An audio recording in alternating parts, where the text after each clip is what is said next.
Bien-aimés de Dieu, la paix soit avec vous. Nous célébrons aujourd'hui le 20e dimanche du temps ordinaire, année B. Nous continuons la lecture sur le discours sur le pain de vie, Jean chapitre 6. Aujourd'hui, nous entendons Jésus nous dire « Moi, je suis le pain vivant qui est descendu du ciel. Si quelqu'un mange de ce pain, il vivra éternellement. » C'est une déclaration des plus solennelles qui nous rappelle que Jésus est Dieu. En cette qualité, en se donnant en nous, il devient source de vie, nourriture qui nous permet de participer à la vie divine, d'être en communion avec lui si nous croyons en lui. Quand Jésus dit qu'il donne la vie éternelle à celui qui mange sa chair, il fait référence à sa mort expiatoire sur la croix. Pour avoir la vie éternelle, il faut donc s'identifier personnellement au Fils de l'homme et à sa mort comme sacrifice. Le Fils de l'homme qui n'est pas venu pour être servi, mais pour servir et donner sa vie en rançon. Qui donne sa vie en rançon reçoit également la même grâce que Jésus. Boire son sang fait également référence à sa mort, car le sang séparé de la chair représente la mort. C'est donc d'un Christ mort qu'il faut se nourrir, mort et ressuscité, en comprenant la nécessité de cette mort et en l'appréciant. Dans la tradition biblique, le sang représente la vie même de Dieu, celle que Dieu donne à ses créatures et qui ne peut être consommée. Le sang appartenait à Dieu et à Dieu seul, et l'homme ne peut en disposer. Mais Jésus, en tant que Fils de Dieu, peut en disposer. Son sang versé sur la croix représente son amour donné pour révéler le visage du Père. Le Père est prêt à donner tout. Il faut donc comprendre que boire son sang est une expression imagée exprimant que quelqu'un s'identifie par la foi à un Christ qui se donne entièrement jusqu'à mourir.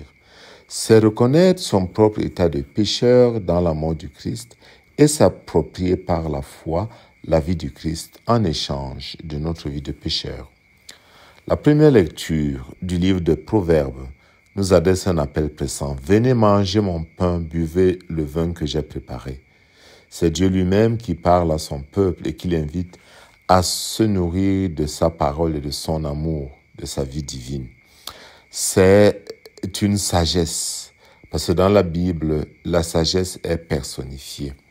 La sagesse qui bâtit sa maison, qui taille ses colonnes, qui prépare un festin, qui appelle tout le monde « Venez manger de mon pain, quittez les tourderies et vous vivrez, prenez le chemin de l'intelligence » est donc une invitation adressée à ceux qui sont ouverts à apprendre. La sagesse est accessible à tous, même à ceux qui se sentent perdus ou ignorants. Cette invitation à manger et à boire symbolise l'acceptation de la sagesse dans notre vie. Cela implique un abaissement de notre côté pour accueillir Dieu qui, en Jésus, se donne à nous au-delà de notre compréhension. Ce qui implique un changement de vie, l'abandon de notre naïveté et la poursuite d'une vie éclairée par l'Esprit Saint. En acceptant l'invitation au banquet de la sagesse qui nous engage à une vie plus riche et plus significative à la suite du Christ, nous sommes appelés à une transformation personnelle et à une croissance spirituelle. Cette transformation nous indique d'abandonner les beuveries et tout ce qui nous éloigne du don de nous-mêmes pour que les autres vivent. Car c'est dans le don de son être, dans le service, dans le fait qu'il ait accepté de payer notre rançon, que Jésus se donne et nous donne la vie. C'est le même encouragement que Saint Paul adresse aux Éphésiens. Il les appelle à ne pas vivre comme des fous, mais comme des sages. Saint Paul montre comment accueillir ce don de Dieu en célébrant le Seigneur, en rendant grâce et en nous retrouvant en frères, contraste avec l'esprit de beuverie. Il exhorte les croyants à regarder avec attention leur conduite, pour ne pas agir comme des insensés, mais comme des sages. Cette sagesse implique de tirer parti des occasions que Dieu nous présente, des signes des temps, et se laisser remplir par l'Esprit Saint, plutôt que de se laisser entraîner par l'ivresse, symbole de la folie, de la débauche.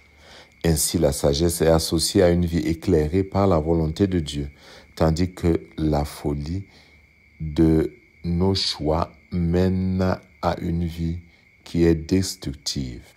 Frères et sœurs en Jésus, en ce dimanche, Jésus nous rappelle qu'il est le pain vivant, le pain qui est sagesse, le pain que nous recevons par la transformation que l'Esprit opère avec les dons que nous accueillons. Accueillir le don de l'Eucharistie nous transforme complètement. L'Eucharistie est le sacrement le plus central et le plus important de l'Église catholique. Elle est la source et le sommet de toute la vie chrétienne. L'Eucharistie, le sacrifice rédempteur du Christ, rend Dieu présent au milieu de nous. Dieu qui nous a fait miséricorde en donnant son Fils unique.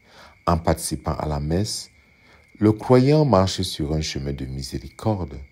Il reçoit la grâce de la miséricorde divine pour en vivre comme une nourriture, une force qui lui donne d'aller de l'avant. Oui, la miséricorde de Dieu nous donne de nous rendre compte que nous sommes au-delà de ce que nous méritons.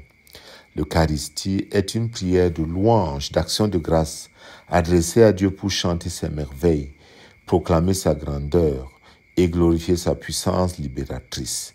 À la messe, c'est le Christ lui-même qui rend gloire au Père pour le don qu'il est pour le monde et pour le don que nous sommes pour le monde.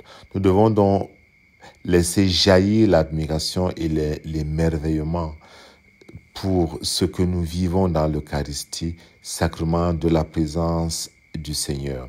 Une présence qui engendre un dynamisme de résurrection, de libération, d'amour créateur. Dans l'Eucharistie, nous retrouvons la source de toute sainteté et de tout apostolat. Oui, l'Eucharistie, c'est également la source inépuisable de bénédiction divine et de la vie en abondance promise par le Christ. Moi, je suis le pain vivant qui est descendu du ciel. Moi, je suis la source de la sagesse. Moi, je donne la vie. Je donne un sens à votre existence. Jésus, Eucharistie, trésor de l'Église, nous devons chérir cette Eucharistie, la célébrer dignement pour puiser en elle la grâce nécessaire à une vie chrétienne féconde. C'est notre nourriture pour la marche, c'est notre source de transformation, c'est notre source d'énergie, c'est notre source de créativité.